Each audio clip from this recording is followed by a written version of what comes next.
कारण जे जीवनात येऊन जे सिद्ध करायचं होतं ते मी केलंय.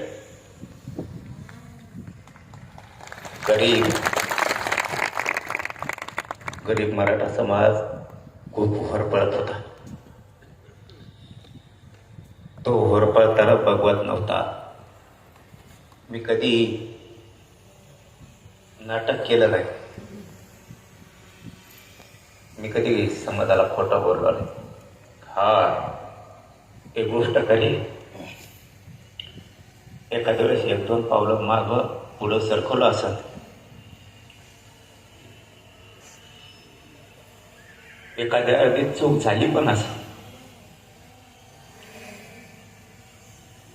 पण मला दिसत होतं समाज लय तडफडतोय. लेकीवाडी पोरं बाळ जर मोठे करायचे असले तर शेती बरोबर त्याला आरक्षणाचा आधार देणं गरजेचं आहे. आणि रात्रंदिवस तुटून पडलो.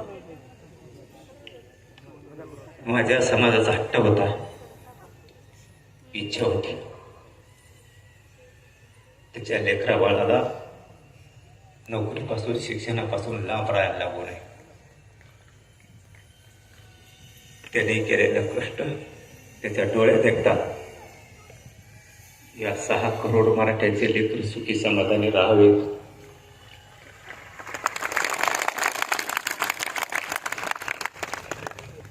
कधी शांत बसलो नाही.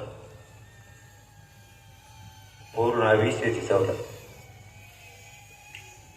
आता मला काय वाटत नाही. खूप जणांनी